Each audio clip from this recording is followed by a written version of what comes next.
আপনি কি এবার প্রথমবার তরমুজ চাষ করবেন এবং আপনার জমিটি এখন এই মুহূর্তে চাষ দিয়ে রেডি করে রেখেছেন, কিন্তু আপনি বুঝতে পারছেন না যে এখন মাদায় কী সার কতটুকু পরিমাণে দিতে হবে। এই বিষয় নিয়েই আমি আজকে কিছু কথা বলবো। আজকের আমার এই ভিডিওটি আমার অনেক নতুন বন্ধুদের অনুরোধে, কারণ আমি প্রচুর পরিমাণে হোয়াটসঅ্যাপে এবং আমার মেসেঞ্জার আমি মেসেজ পাচ্ছি যে তরমুজ চাষ করতে গেলে বেসালে কি পরিমাণে সার কতটুকু আমরা দিতে পারি। সেই চিন্তাভাবনা থেকে আজকের এই ভিডিওটি করা।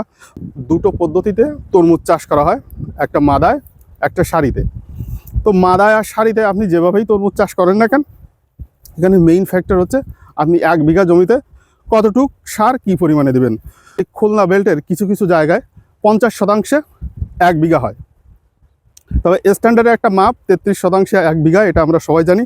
তো আমি এখন সারের ডোজটা বলবো 50%। আপনারা 33% সারের ডোজটা কনভার্ট করে নেবেন।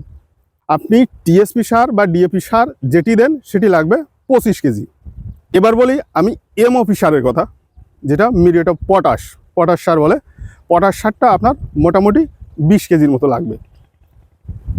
এবং যেহেতু আমাদের এই বটিয়াঘাটা লবণ প্রবণ এলাকা, তো সেহেতু এখানে জিপসামটা একটু বেশি দিতে হয়। সেক্ষেত্রে 15 কেজির কম কোনো অবস্থাতেই দেওয়া যাবে না, এবং 20 কেজি সার দিলে খুব ভালো হয়। এবার আসি আমি দস্তা সারের কথা। দস্তা সার 1 বিঘা জমির জন্য মোটামুটি 3 কেজি দিলেই হবে। তো আপনি সবসময় খেয়াল রাখবেন যে একটা ভালো কোম্পানির একটা দস্তা কেনার জন্য।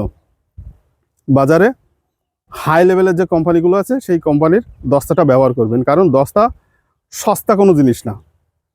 সস্তা দস্তা আপনি ব্যবহার করলে আপনি ঠকে যাবেন। এবার আসি আপনার দানাদার কীটনাশক। তো দানাদার কীটনাশকও আপনার একটা ভালো কোম্পানিটা ইউজ করতে হবে, মোটামুটি আপনার 3 কেজি হলেই হবে। এবং সবশেষে বলবো জৈব সারের কথা। তো জৈব সার আপনার প্রচুর পরিমাণে দিতে হবে, সেটার কোনো ধরাবাঁধা নিয়ম নেই। আপনি যত বেশি দিতে পারবেন তত আপনার ফসলের জন্য ভালো, জমির জন্য ভালো, ফসলের জন্য ভালো। ফসল খুব ভালো হবে এবং জমিতে জোটা বেশি পরিমাণে ধরে রাখবে। মাটিতে যে অণুজীবগুলো আছে, বসবাসকারী অণুজীবগুলো, এই অণুজীবের খাবারগুলো যোগাবে আর কি এই জৈব সার।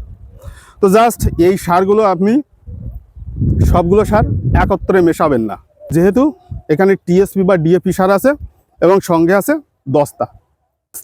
শুধু দস্তা বাদে অন্য সব কিছু দানাদার কীটনাশক এবং সার একসঙ্গে আপনি প্রয়োগ করতে পারেন, কোনো সমস্যা নেই। বা আপনি যখন বীজটা রোপণ করবেন সেদিনও আপনি দানাদার কীটনাশকটা ব্যবহার করতে পারেন। কিন্তু দস্তা সারটি আপনার টিএসপির সঙ্গে কোনো অবস্থাতেই মেশানো যাবে না, কারণ এই দুজনকে একসঙ্গে মিশাই দিলে এটা গন্ডগোল পাকায় ফেলবে আর কি। সব সার যেদিন প্রয়োগ করবেন ঠিক তার 3 দিন পর আপনি দস্তা সারটি প্রয়োগ করবেন। আপনি মাদা সারিতে করেন আর লাইনে করেন, যেটি করেন, জাস্ট সেই মাদায় আপনি এই সারগুলো দিলেই চলবে। এটি ছিল আমাদের এই বছরকার তরমুজ নিয়ে প্রথম ভিডিও আর কি। আমি ধাপে ধাপে সব ভিডিওগুলোই করব আর কি। তো আপনি যদি তরমুজ চাষে এবার নতুন হয়ে থাকেন তো অবশ্যই আমার পেজটি ফলো দিয়ে রাখবেন এবং আমার চ্যানেলটি সাবস্ক্রাইব করে রাখবেন। সবাই ভালো থাকেন, সুস্থ থাকেন, সুন্দর থাকেন, এই প্রত্যাশায় আজকের মতো এখানেই বিদায় নিচ্ছি। ধন্যবাদ সবাইকে।